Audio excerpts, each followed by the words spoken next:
Hola, hola de nuevo, Dios les bendiga. Aquí estamos de nuevo de mi casa a su casa, la noche del jueves 4 de noviembre, ya 4 de noviembre, para reconectarnos en este tiempo para estudiar juntos las Sagradas Escrituras.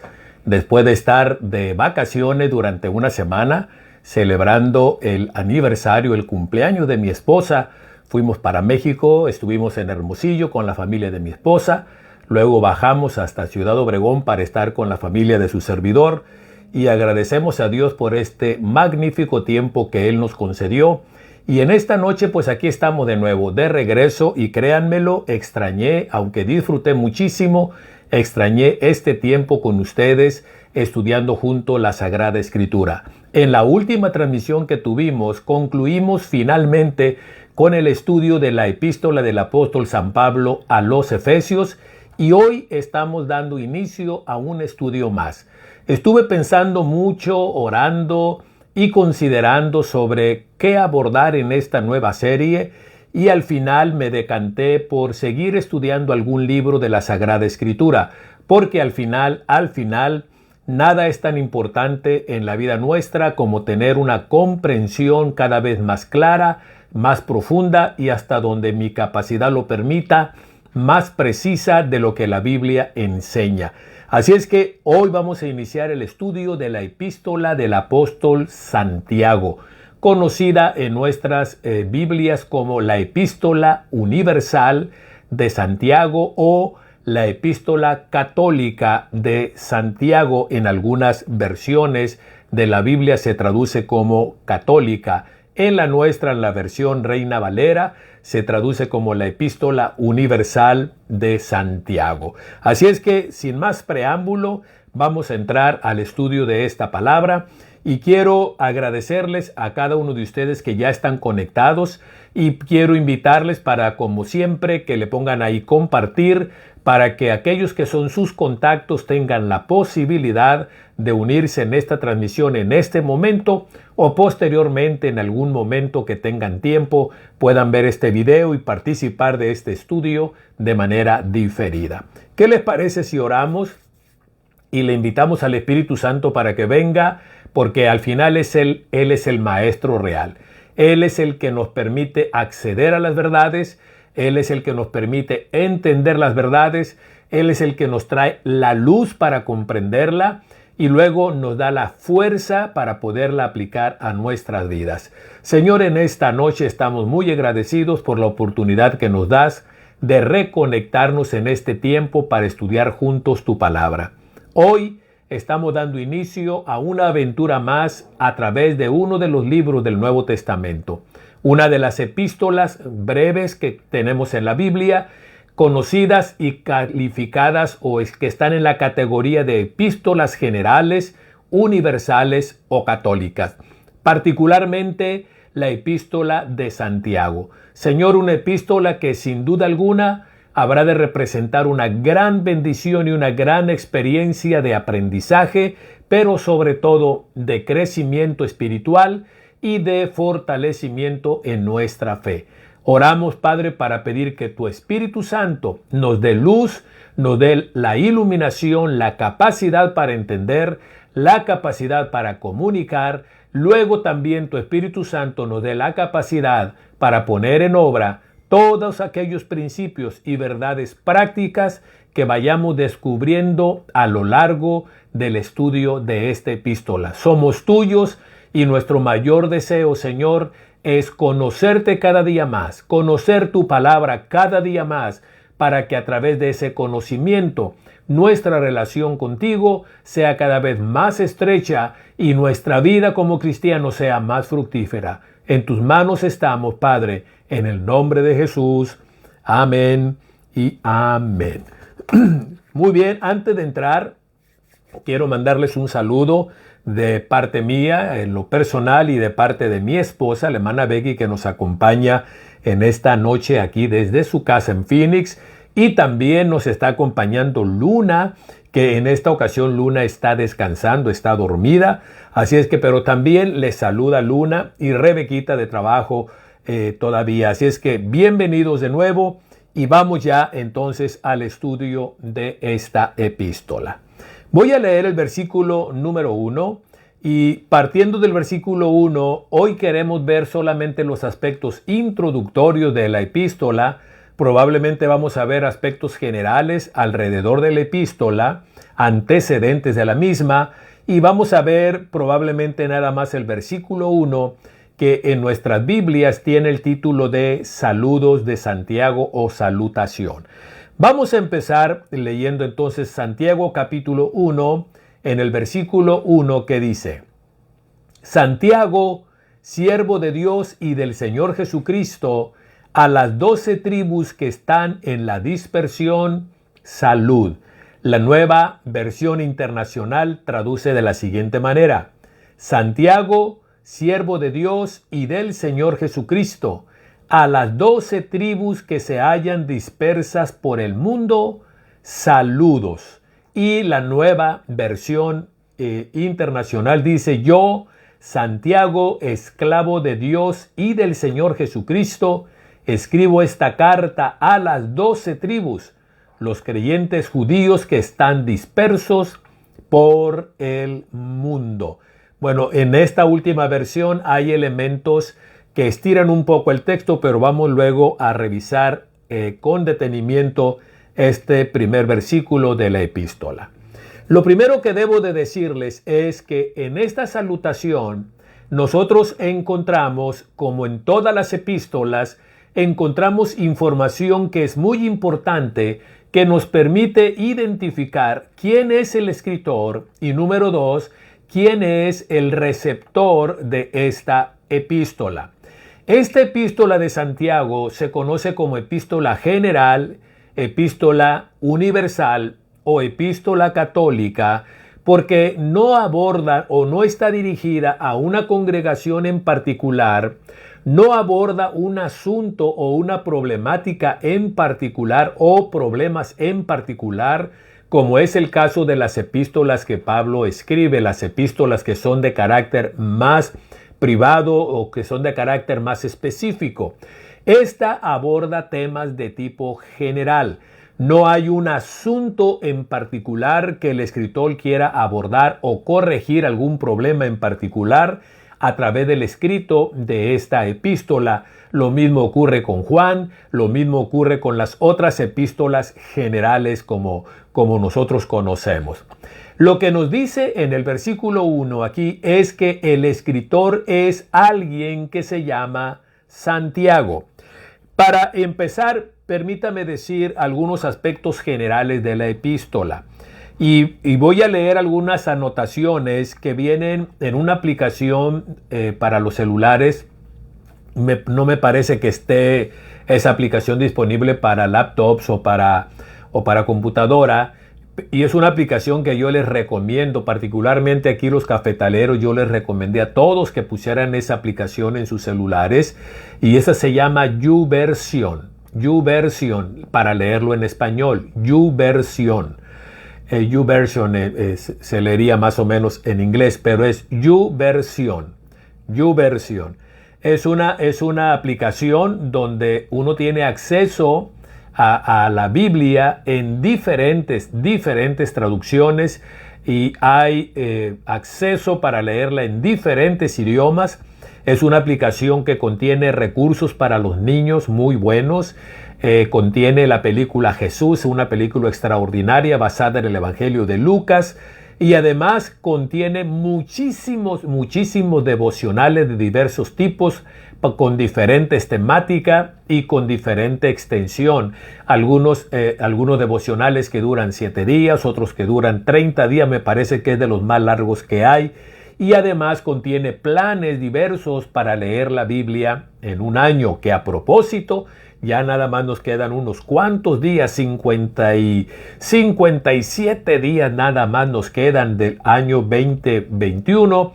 Así es que hay que ir preparando el cierre del año y preparando el inicio del año. Y una de las cosas que uno debe de preparar es el proponerse leer la Biblia en un año. Así es que les recomiendo esa aplicación.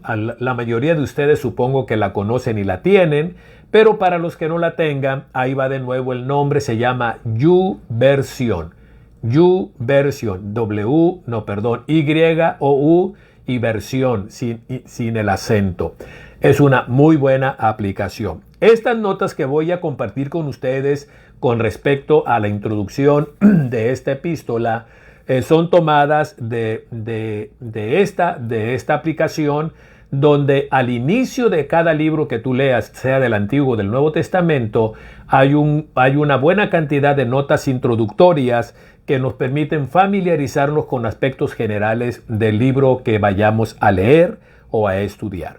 El autor de estas notas comenta lo siguiente: el autor de este escrito, Santiago, se revela como una persona práctica, para quien la realidad de la fe en Cristo debe de ser mostrada por los hechos y actitudes de quienes la profesan. Y subrayo, la fe en Cristo debe de ser demostrada por los hechos y las actitudes de quienes la profesan.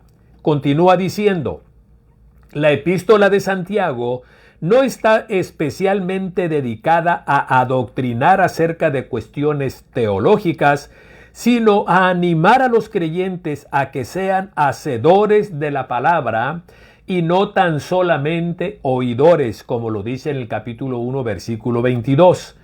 En consecuencia, la redacción se caracteriza por el énfasis que pone en los diversos aspectos sobre lo que debe basarse la conducta cristiana y en los cuales va fijando sucesivamente la atención. Esta carta es más bien un escrito de carácter impersonal, una instrucción ética dirigida a la generalidad de las comunidades cristianas, que en este libro es designada como las 12 tribus en la dispersión, en el versículo 1 que acabamos de leer. Título tomado de la historia judía y con el cual se significa de forma figurada el nuevo Israel convocado en Cristo. Sorprende en Santiago, fíjese, el que solo en 2 ocasiones se menciona el nombre de Jesús. Solo 2 veces, en 1:1 y en el capítulo 2, versículo 1. Y también en el que en esta epístola no se haga ninguna referencia acerca de la vida, la muerte y la resurrección de Jesús. Sin embargo, la fe del autor que se inspira y que se desarrolla en este escrito está profundamente enraizada, está cimentada en la persona de nuestro Señor y Salvador Jesucristo. Un rasgo de la epístola es la intensidad con que en ella se resuena la literatura sapiencial del Antiguo Testamento. De hecho, hay algunos eruditos que califican la epístola de Santiago como un libro que cae en la categoría de la sabiduría o de los sapienciales. El tema de la sabiduría, fíjese cómo plantea Santiago la sabiduría. El tema de la sabiduría, en cuanto al don que procede de Dios, ocupa un lugar preeminente en el pensamiento de Santiago. Capítulo 1, verso 5 y capítulos 3, versos 13 hasta el 18. Para Santiago, una persona sabia o ser sabio no consiste en poseer grandes conocimientos científicos, humanísticos o teológicos o bíblicos, sino en conducirse con rectitud, en sabia mansedumbre, de acuerdo con la voluntad de Dios. Así es que la sabiduría no tiene tanto que ver con el saber, sino con el hacer en mi diario vivir. Ahora, con esto en mente, pues vamos a ver otros aspectos que es importante tener en mente a la hora de estudiar esta epístola. Lo que acabo de referir ahorita tiene que ver con aspectos generales de la epístola en sí.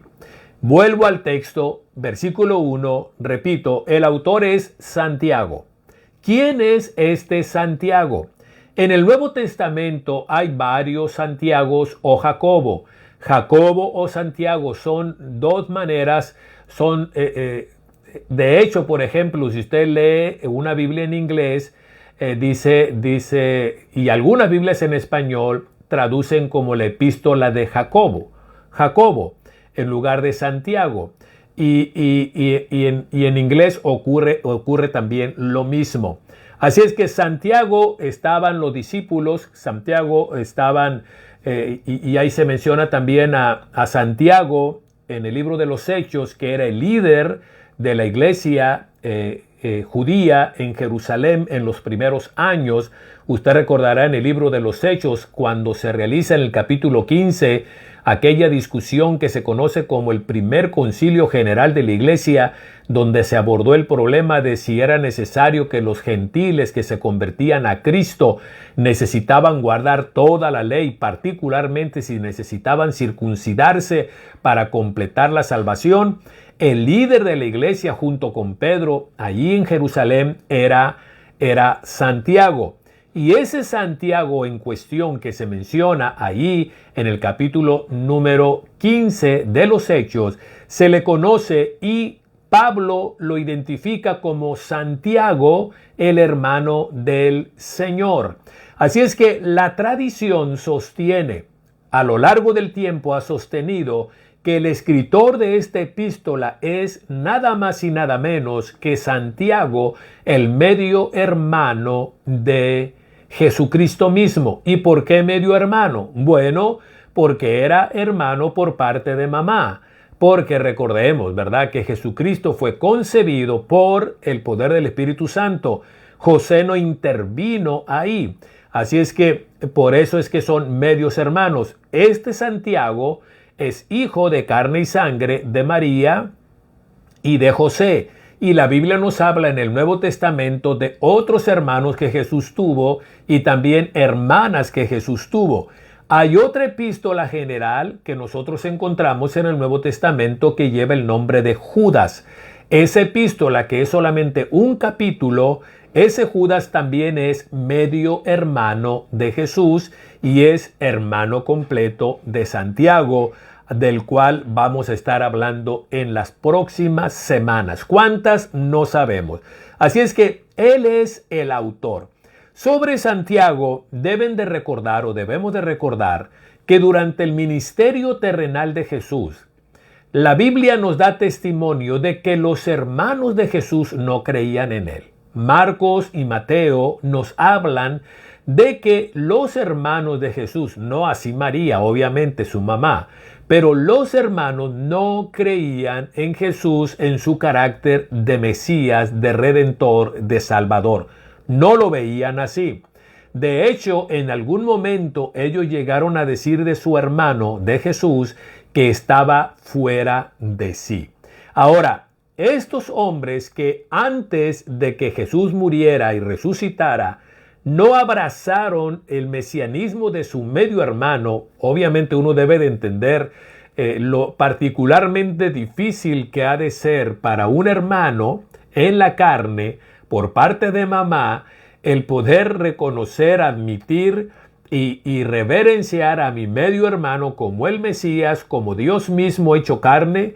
Es un asunto muy difícil. No debemos de juzgar a la ligera, si es que ese fuera el caso de alguno de nosotros, la incredulidad o la resistencia de los hermanos de Jesús para aceptarlo como el Mesías. Repito, el lazo familiar, en lugar de favorecer esa admisión en el corazón y la mente del escritor en este caso y de los otros hermanos de él, y medios hermanos de Jesús por parte de María, debemos de entender que era particularmente difícil y complicado. Pero después de que Jesús muere, después de que Jesús resucita, etcétera, etcétera, obviamente Santiago y cuando menos Judas, que es el otro escritor de una de las epístolas pequeñas, más pequeñas que encontramos en el Nuevo Testamento, abrazaron la fe, reconocieron a Jesucristo, su medio hermano, como el Señor, como el Mesías, como el Dios hecho carne. Pero eso ocurre a la luz de la evidencia que nos arroja el Nuevo Testamento, posterior a la muerte y a la resurrección de Jesucristo. Pablo en primera a los Corintios capítulo 15 da testimonio que Jesús se le apareció, no solamente a él después de resurrecto, y por eso Pablo cae en la categoría de apóstol, y también se le apareció a Santiago. Por tal motivo, Santiago también cae en la categoría de apóstol, al igual que Pedro, porque fue testigo ocular de la resurrección de Jesucristo, aunque antes de la resurrección, Santiago no dio muestras de haber abrazado y de haber aceptado a su medio hermano, insisto en este punto, como el Mesías Redentor, como el Dios hecho carne. Así es que Santiago, el hermano del Señor, él es el que escribe, según la opinión generalizada a lo largo de la historia, él es el escritor de esta epístola. Ahora, mire cómo se presenta Santiago. Bueno, antes de entrar a eso, ¿cuándo escribió Santiago esta epístola? Lo más probable, la evidencia que encontramos al interior de la epístola misma, nos muestra que esta epístola se debió de haber escrito muy temprano en la vida de la iglesia del primer siglo.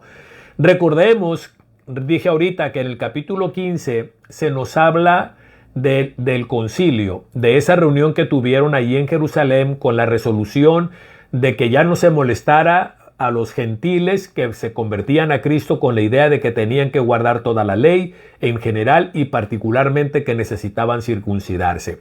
Santiago, que en ese tiempo era el líder de la iglesia en Jerusalén, este Santiago, el escritor, era el líder de la iglesia en Jerusalén cuando esa reunión se llevó a cabo, y fue Santiago el que dio la conclusión. Él dijo: nos ha parecido bien a nosotros y al Espíritu Santo no imponerles más cargas que esta. Y usted recordará los puntos que Santiago menciona ahí. Bueno, ese hombre, allá en Hechos 15, líder de la iglesia en Jerusalén, y este Santiago, aquí en la epístola, es la misma persona. Y resulta que en la epístola, Santiago no menciona ningún aspecto, ninguna luz nos da que haga referencia a eso que ocurrió en Jerusalén aproximadamente en el año 42. De ahí entonces que hay una gran cantidad de expertos que coinciden en que lo más probable es que esta epístola se escribió muy temprano, alrededor de los 40, muy probablemente antes del año 42, por el hecho de que aquí no se da ninguna señal, ningún vestigio haciendo referencia a ese momento tan importante en la vida de la iglesia. Así es que Santiago, junto con Gálatas, según la tradición más conservadora, son las dos epístolas que se escribieron más temprano y que empezaron a circular en la iglesia del primer siglo. La epístola a los Gálatas fue escrita por Pablo y es dirigida principalmente a la iglesia que abriga a judíos y no judíos, a gentiles, pero que va dirigida principalmente a los no judíos. Y obviamente Santiago, como líder de la iglesia judía, él se toma el tiempo para escribir esta epístola a los cristianos de ese tiempo, muy temprano, repito, en la vida de la iglesia.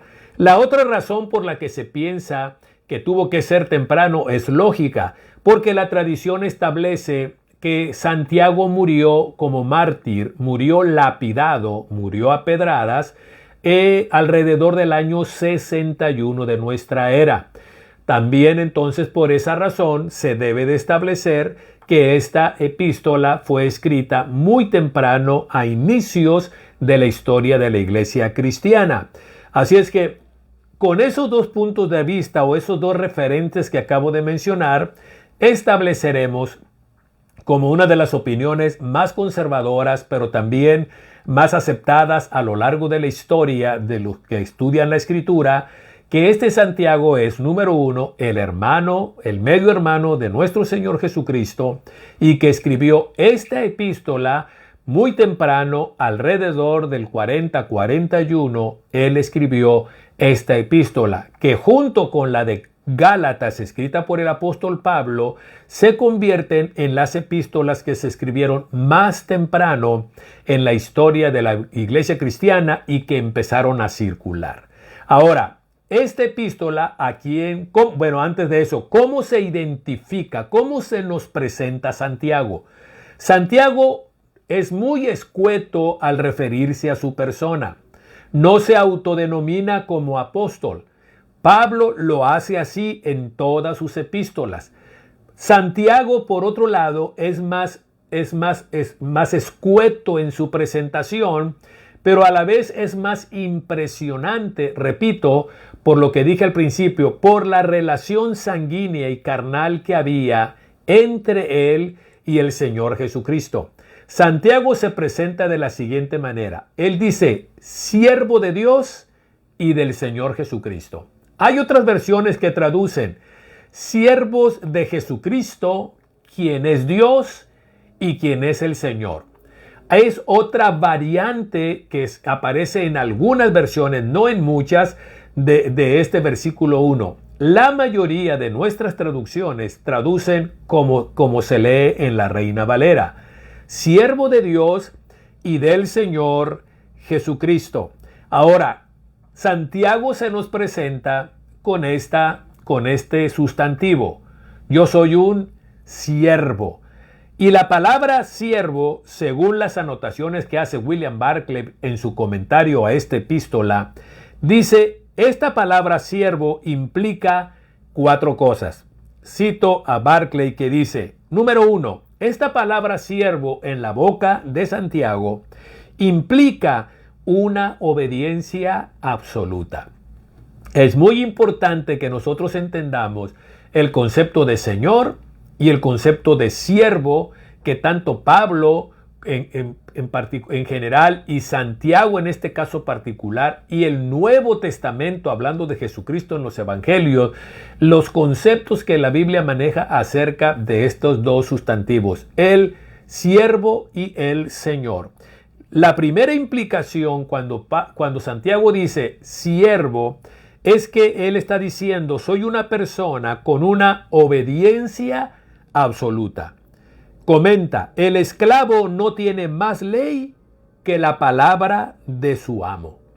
No tiene derechos propios. Es propiedad absoluta de su amo y está obligado a rendirle a su amo una obediencia incondicional. Ese es el contexto histórico, cultural, que rodea a esta palabra que aparece al principio del versículo 1, capítulo 1 de Santiago. Y Santiago se presenta entonces diciendo, yo soy siervo de Jesucristo. Esto es, soy una persona sin derecho, una persona que le pertenece absolutamente a su amo Jesús y una persona que está obligada a rendirle a su amo Jesús y a Dios una obediencia incondicional. Mi única ley es la palabra de mi amo. Eso es lo que está implícito aquí. Ahora, obviamente, cuando uno puede ir al sentido original de esta palabra, uno se queda sorprendido y sobrecogido por el concepto y la opinión que ellos tenían acerca de ser siervo o de ser esclavo. Y Santiago usa la palabra doulos, que es la que se traduce más precisamente como esclavo. Y Pablo se autodenomina, al igual que Santiago, como esclavo.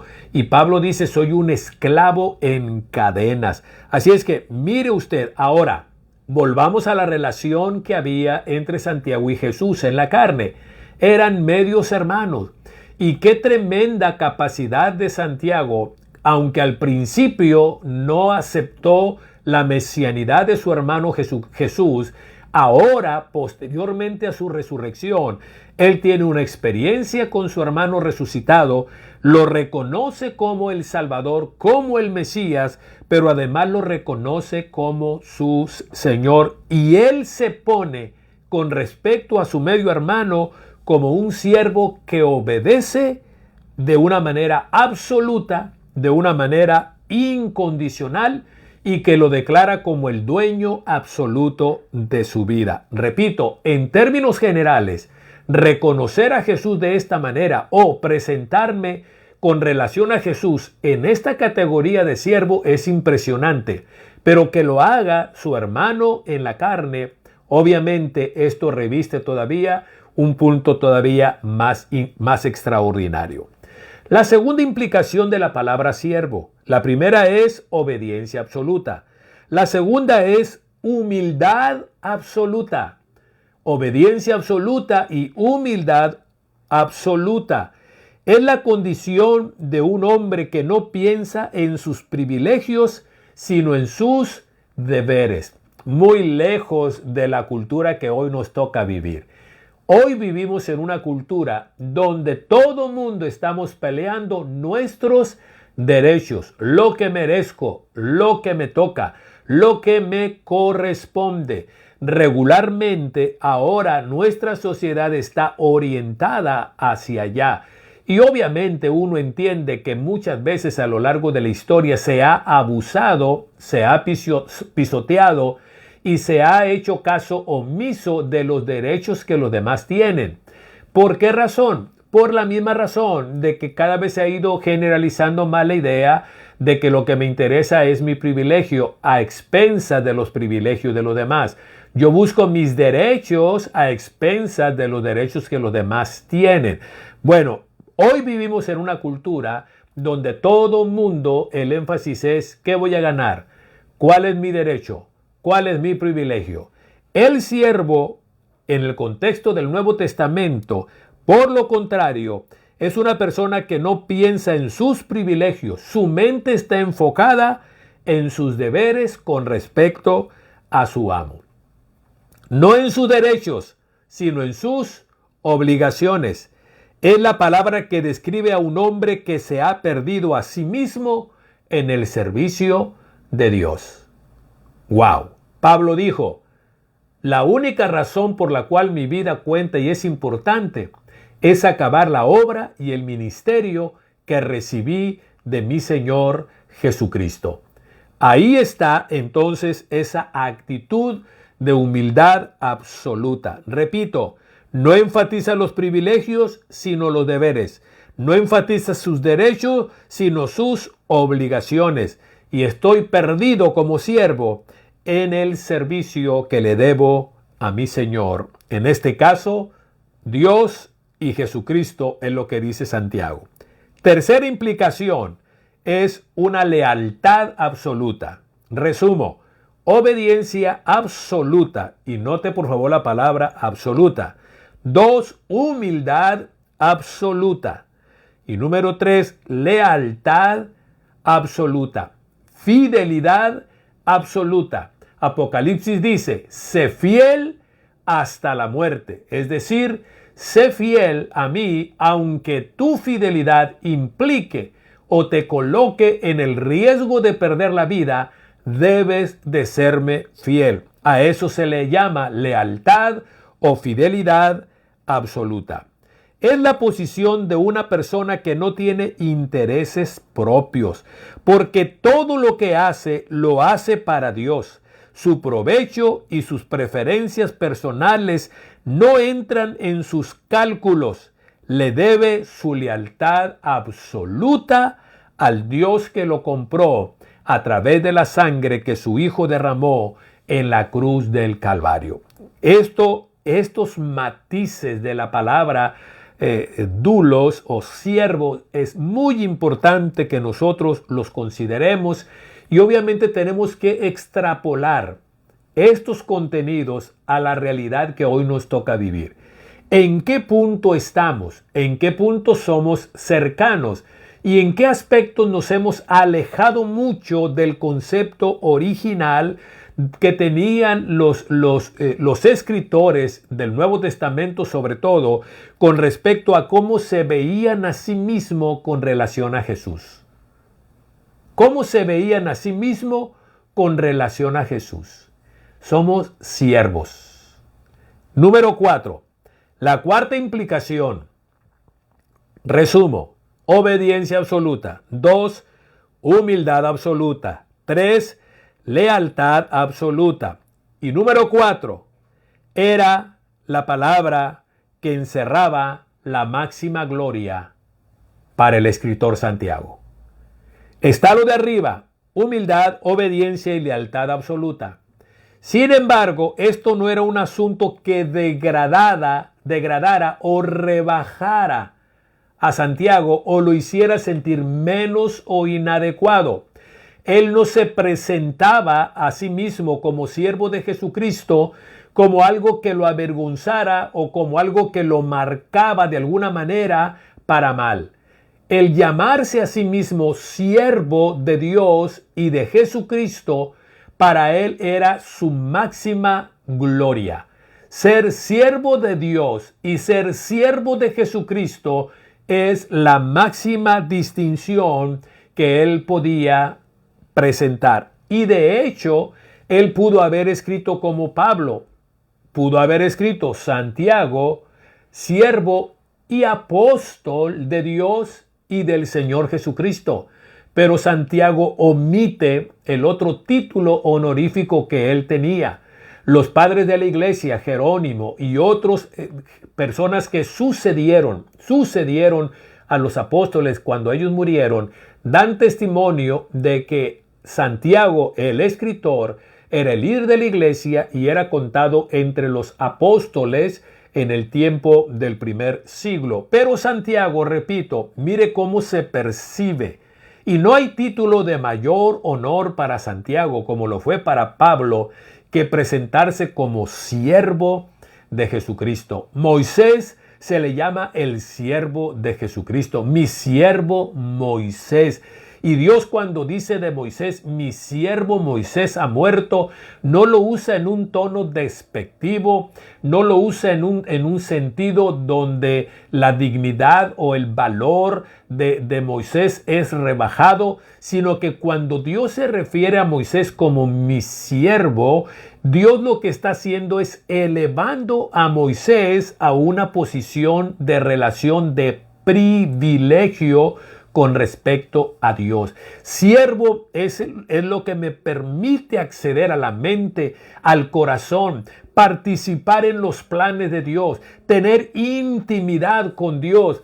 Mire, déjeme citar a Tommy Tenney. Tommy Tenney es un escritor que tuvo su momento de popularidad en los 90s, en los 80, los 90s, que escribe algunos libros sobre la presencia de Dios. Y hay un libro particularmente que se llama Sirviendo con la toalla. Y habla sobre precisamente la vida de servicio y toma ese título de la ocasión cuando Jesús le lavó los pies a los discípulos, que tomó un lebrillo, le echó agua y tomó una toalla y lavó y secó los pies de los discípulos, para hablar de la tremenda honra y la tremenda posibilidad y privilegio que tienen los siervos de poder conocer a su amo de una manera que ninguna otra persona lo puede conocer y tener intimidad y acercamiento a su amo como nadie más lo puede tener. El ser siervo nos permite participar de aspectos muy íntimos y muy personales de nuestro amo. De ahí entonces que cuando Santiago dice que es siervo, él lo presenta no como algo que lo degrada, sino algo que encierra su mayor gloria.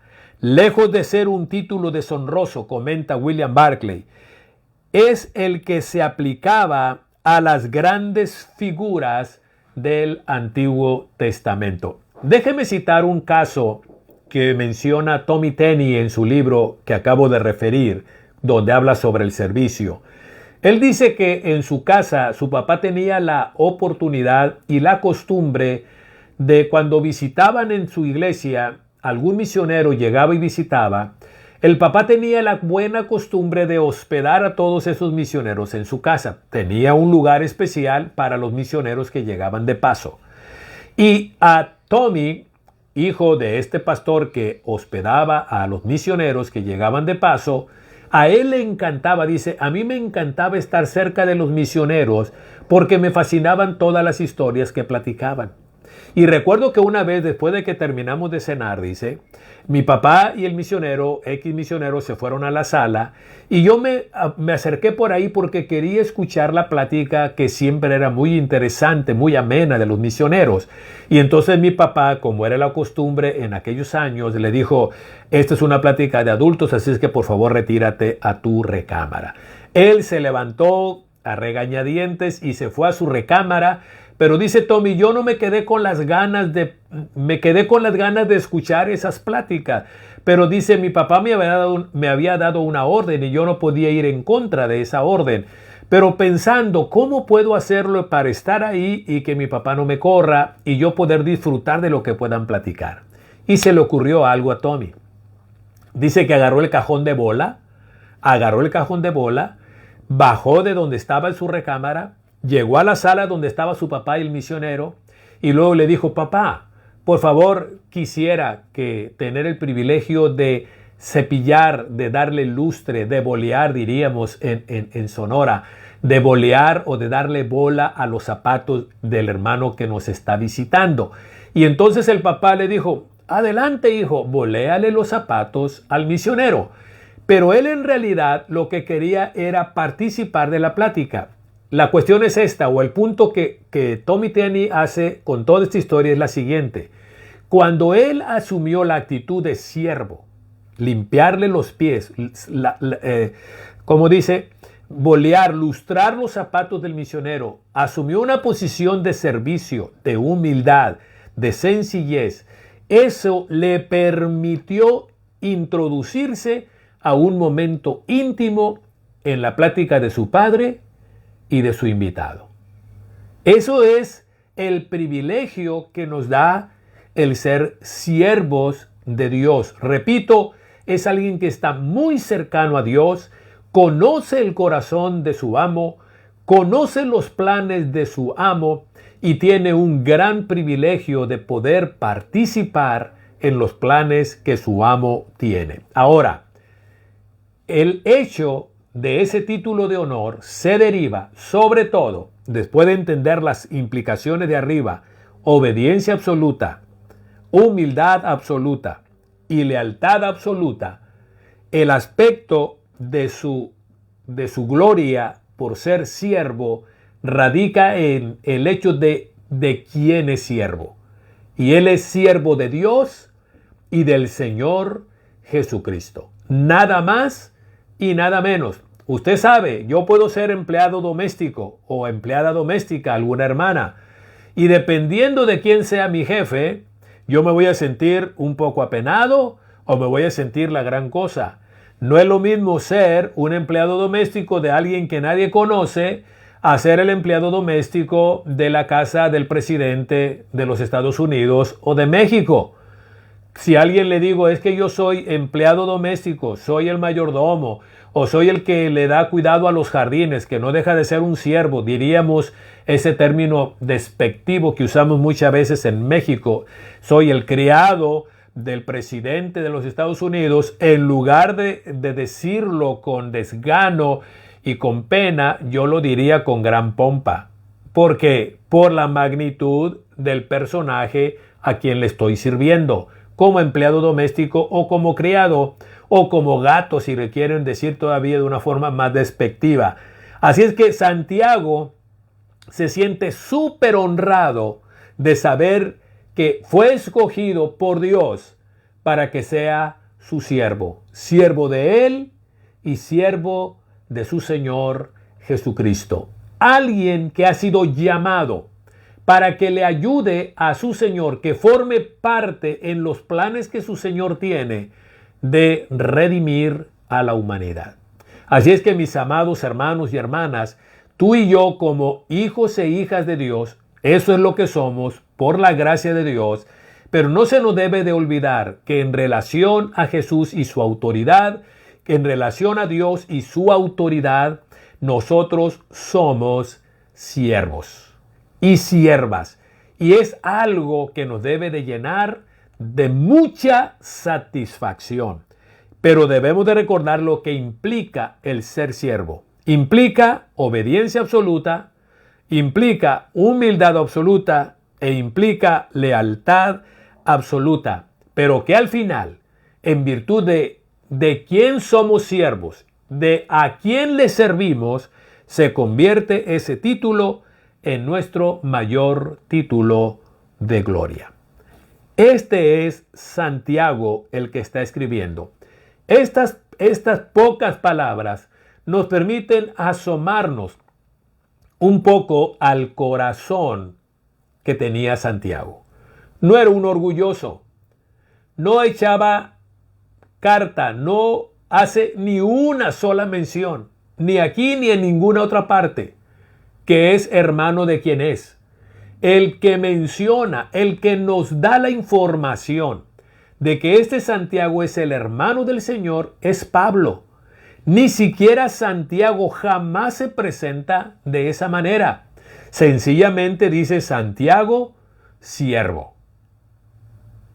Porque ese título y esa posición que tenía delante de Dios por el llamado que había recibido, para él era su mayor credencial y la credencial de más honor que él podía exhibir delante de la gente. Luego dice el versículo 1, ¿a quién está dirigida? Santiago, siervo de Dios y del Señor Jesucristo, nos habla del autor. ¿Quién es y cuál es un aspecto importante del corazón del que escribe? ¿A quién lo escribe? Santiago nos lo dice. A las 12 tribus que están en la dispersión. Dice la Nueva Versión Internacional, a las 12 tribus que se hallan dispersas por el mundo. Obviamente se refiere al mundo entonces conocido, todo el Imperio Romano. Ok, está dirigido entonces a las 12 tribus. ¿Cómo entender esta designación, las 12 tribus? Hay 3 posibilidades, de las cuales 2 son las más viables. Uno es que se refiere literalmente a las 12 tribus de Israel, lo cual es improbable. La segunda es que se refiere o está dirigida esta epístola a animar, a fortalecer y a corregir algunos malos entendidos con respecto a la fe y explicar aspectos prácticos de la vida cristiana a cristianos que procedían del judaísmo. Esta segunda explicación es muy viable, que esta epístola, Santiago, como líder de la iglesia judía, Pedro y Santiago eran los líderes de la iglesia, Santiago era el líder de la iglesia judía, Pedro era el apóstol para los judíos y Pablo era el líder y el apóstol de la iglesia de los gentiles o los no judíos. Ahora, Santiago, como buen líder judío, se toma el tiempo para escribirle a los cristianos de extracción judía en un aspecto específico y en un momento específico de la historia de sus vidas. La última y la tercera postura es que las 12 tribus en realidad se refiere a todos los cristianos, judíos y gentiles, que ahora, a través de la sangre de Jesús, recuerdan ustedes la epístola a los Efesios, ahora Dios, a través de Jesús, de ambos pueblos, ha hecho un solo pueblo, que es la iglesia, y ese pueblo es llamado por Pablo, por ejemplo, como el nuevo Israel, el Israel de Dios, el Israel espiritual, como se le conoce, que el Israel espiritual o el nuevo Israel no está formado por judíos de sangre, está formado por judíos y no judíos que son lavados con la sangre de Jesucristo, que han entregado su corazón a Jesús, ahora son parte de la iglesia, y a eso se refiere Santiago cuando dice a las 12 tribus que están dispersas. Entonces nos vamos a quedar con las 2 posturas finales. Uno, puede referirse a los judíos que están dispersos por todo el Imperio Romano, a los cristianos de extracción judía. Y número 2, que es la tercera postura que se maneja, es que se refiere en realidad a toda la iglesia dispersa por el Imperio Romano, que la iglesia conformada por judíos y gentiles ahora se le conoce como el Nuevo Israel, y entonces Santiago usa esta expresión para referirse a la totalidad de las iglesias y de los cristianos salvos en este tiempo y que están dispersos a lo largo y a lo ancho del Imperio Romano, en ese tiempo el mundo conocido. Ahora, dice de estas 12 tribus que están en la dispersión, es decir, están desarraigados, están expatriados, están lejos de su casa. Mire lo que nosotros encontramos al respecto en el libro de los Hechos. En el capítulo 8 nosotros encontramos lo siguiente, verso 1. Y Pablo consentía así en su muerte. En aquellos días hubo una gran persecución contra la iglesia que estaba en Jerusalén y en Judea y en Samaria, salvo los apóstoles. Todos fueron esparcidos por las tierras de Judea y de Samaria, salvo los apóstoles. Y hombres piadosos sepultaron y enterraron a Esteban. Es decir, después de la muerte de Esteban, el primer mártir cristiano, después de Jesús, hubo una persecución contra los cristianos en Jerusalén y fueron dispersos. A eso se refiere Santiago aquí, a esa gente que fue expulsada de sus tierras y de sus casas por el delito de ser cristianos. Y luego nosotros leemos en el capítulo, déjeme ver, el capítulo número 11, mire lo que dice el verso 19. Ahora bien, los que habían sido esparcidos a causa de la persecución que hubo con motivo de Esteban, pasaron hasta Fenicia, Chipre y Antioquía, no hablando a nadie la palabra, sino solo a los judíos. Pero había entre ellos unos varones de Chipre y de Cirene, los cuales cuando entraron en Antioquía de Siria, hablaron también a los griegos anunciando el evangelio del Señor Jesús. A esto se refiere Santiago cuando habla de la dispersión. Entonces, la iglesia fue diseminada, la iglesia fue forzada a salir de sus lugares de orígenes por motivo de la persecución. Y en ese contexto de persecución, de lucha, de dificultad, es que Santiago se toma el tiempo para escribir esta epístola, para animar a la iglesia que está pasando por problemas. Está escribiéndole a la iglesia para corregir algunos conceptos equivocados que hay con respecto a la relación que debe de haber entre fe y estilo de vida, entre lo que creo y la forma en que vivo. Y lo vamos a ver con mucho lujo de detalles cuando entremos al cuerpo de la epístola. Y número 3, Santiago es un libro de sabiduría que nos enseña cómo es que debemos de vivir en el día a día en los diferentes aspectos de nuestra vida.